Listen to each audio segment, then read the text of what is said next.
Makusana nkhani zangozi sikodi ndi chani kodi chimene chikuchitika kwenikweni zinthutu sizikuyenda tenene muona mtima pa pasitu kwabweranso ripoti uku kuti kusalima nakonso ndekuti kwachitika ngozi chakumawako ena akumazayankhula kuti around 5 ena akumazana kuti chama 4 am leroli pamenetu kwachitika ngozi imeneyo ayaya magaye sizikuyenda tilire motani ya Malawi makamaka pansewu kodi sikutani kwenikweni enawe makosana akuti chimene chinachitika nchonena kuti kumawako basi inake amene basi limeneyo basi aja amene amalawirira kwambiri nanyamuka tombo malasalima ku depot kumeneko basi imene ndoti ndi haisi yomweno akuti driver ake anali Austin Banda nanyamuka imalowera mtunda wa Balakawu ndekuti amapitira ku Blantyre mtunda wake unali umenewo kuchokera ku Salima nanyamula ndithu almost capacity yachifukwa kuti munali anthu 15 ndezikuona kuti imene basi imeneyi inali pa speed osati masewera nde akuti ino ikufika mtunda wa Chipokoko malo pamene pamaziwika zonena kuti mikunju kaya mapanga overtake kaya zinakhala bwanji anaponya lane yake anapeza zoti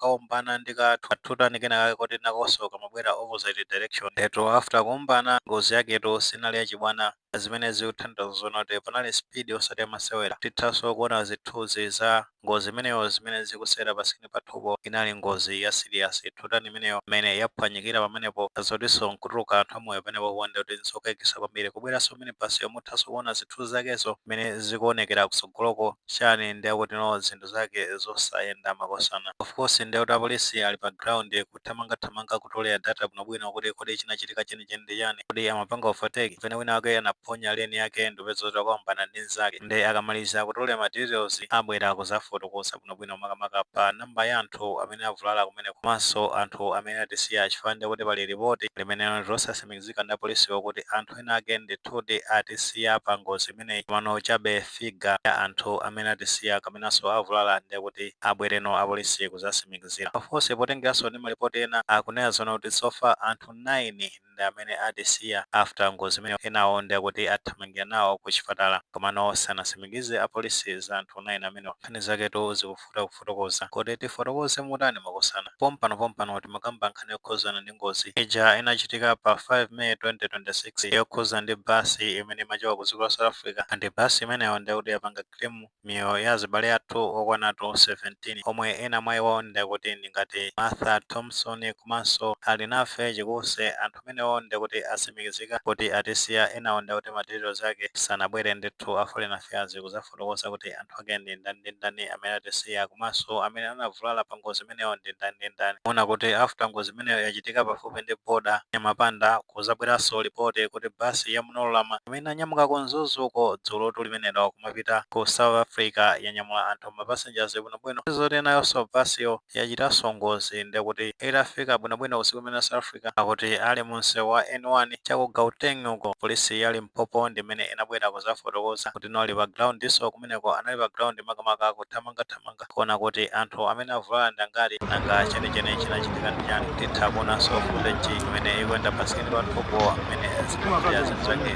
zosayenda zosachita bwino of course napo ma details Ndakwazi ukuqaza la ukuthi kunzima njani.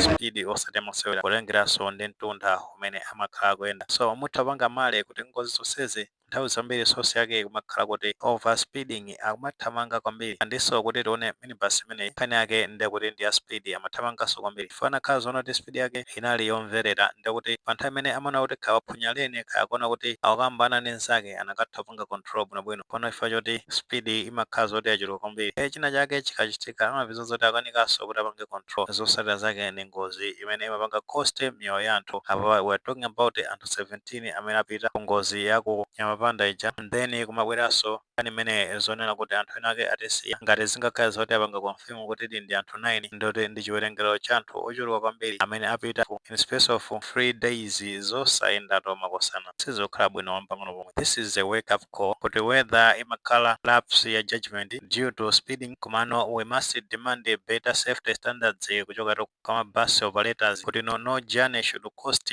life ifato izizinde sizoona monga metaphors yaka kuti polisi ikapanga finalize china chonse efeso ndi kuti tibwera kuzapanga communicate nkhani yake mmene yayendera kumeneko. Ayayaya, our deepest condolences kuma families onse affected ndi ngozi zimenezi. Mzimu ya malemu abale atisiya pa ngozi zimenezi iwuse mumtendere. Koposaposa tikuikizanso m'manja mwa Mulungu abale amene avulala pa ngozi zimenezi. Tikudziwa zoti kuthekera kochiza munthu kumachokeratu mphamvu ya kwa Mulungu. Chauta yekha ndi amene angakwanise kuchiza. Pepani ndithu kwambiri kutheka mwina muli maganizo pa nkhani imeneyi pamene tikukamva zona kuti palito chiopsezo kunena zona kuti anthu angapo aluza miyoyo after ndekuti basi yomwe inakwera imene imachoka mboma la Salima kulowera Tontonda wapalaka uko inaombana ndi lole chakuchipoka. Ngati maganizo amenewo alipo mutha kufotokoza comment section komwe mulemekeza maganizo anzathu.